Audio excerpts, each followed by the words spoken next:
¿Qué tal, amigos de San Pablo? Nuevamente los saludo a nombre del Centro Bíblico San Pablo, de Editorial San Pablo, para prácticamente concluir, al menos en lo que a mí respecta, este brevísimo acercamiento que hemos venido haciendo durante todo el mes de junio, mes de San Pablo, acercamiento a la gran figura maravillosa y apasionante del apóstol San Pablo. Y queremos concluir este recorrido, esta breve aproximación, desde una perspectiva que obviamente es fundamental. Tendría que haber sido la primera, pero al dejarla de última también evidenciamos su valor y su importancia, y es la relación de Pablo con la palabra de Dios. La palabra de Dios que está ante todo escrita en las Sagradas Escrituras, pero que también es una palabra de Dios muy dinámica, que se revela de muchas maneras. Pues bien, lo primero que tenemos que recordar es que el apóstol Pablo, antes de su conversión al cristianismo, estuvo en contacto permanente con las Sagradas Escrituras, palabra de Dios inspirada. En su pasado de judío, Saulo se formó, decíamos, en la escuela de interpretación de la ley del gran maestro Gamaliel, y allí conoció, allí bebió de esa fuente maravillosa de las Sagradas Escrituras, porque estudió esa ley para interpretarla según la maravillosa mentalidad de Gamaliel.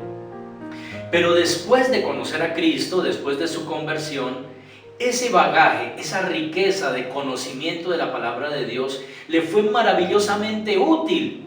¿Para qué? Para demostrar desde las Sagradas Escrituras que el Mesías anhelado por el pueblo judío había llegado efectivamente y era Jesucristo, y que el misterio pascual, su muerte y su resurrección, no negaban los anuncios de los profetas y de toda la antigua tradición en la antigua alianza, sino que más bien eran el cumplimiento pleno de esas profecías, de esos anuncios de un Salvador.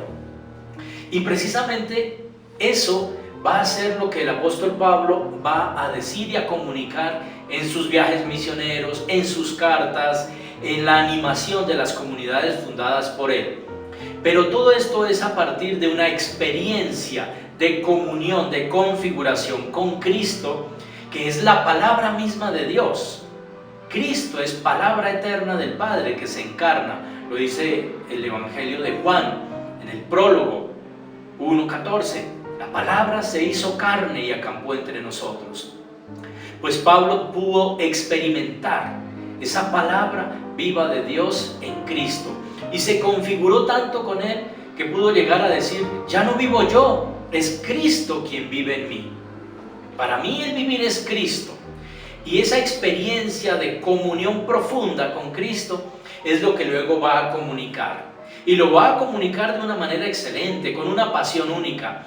Tanto que incluso sus escritos, sus cartas, muy tempranamente van a ser reconocidas y valoradas y puestas a la par con las Sagradas Escrituras judías. Hay un texto muy importante, muy bonito, atribuido al apóstol Pedro. En la segunda carta de Pedro en la Biblia, capítulo 3, versículos 15 al 16, allí el autor sagrado, si es Pedro a quien se le atribuye, habla de las cartas de Pablo y dice que sí, que hay en ellas algunas cosas un poquito confusas, difíciles de entender, y que los necios a veces malinterpretan, tuercen para su propia ruina y perdición, y dice luego, como lo hacen con las demás escrituras. Esto es algo inusual, inaudito y maravilloso, que un texto del mismo Nuevo Testamento ponga las cartas de Pablo al mismo nivel de las Sagradas Escrituras. Es de alguna manera una canonización de los escritos paulinos.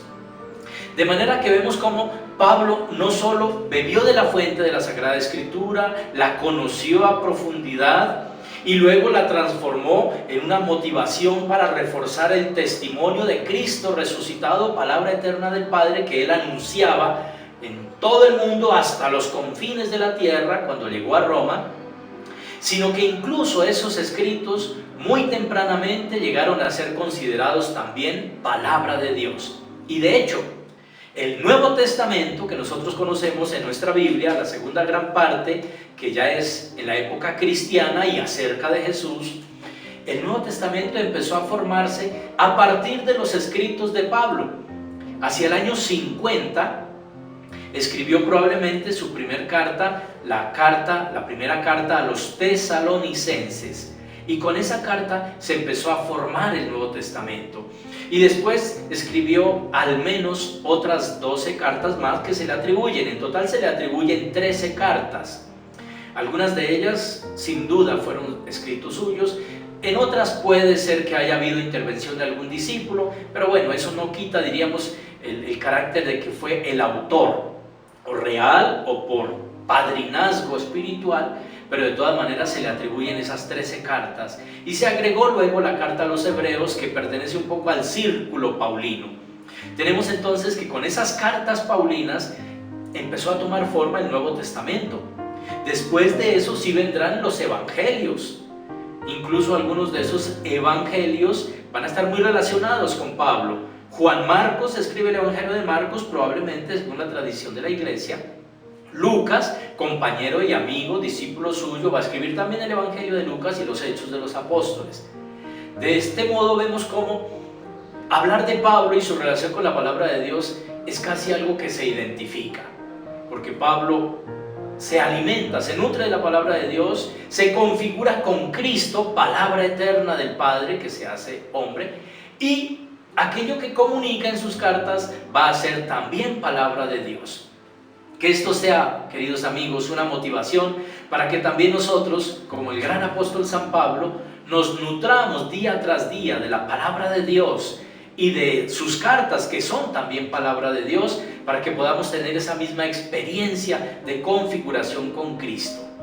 Ha sido una alegría compartir a lo largo de este mes con todos ustedes estas reflexiones muy breves, pero que ojalá al menos le hayan despertado a cada uno de ustedes el deseo de conocer, de apreciar más y más al apóstol San Pablo. Dios los bendiga.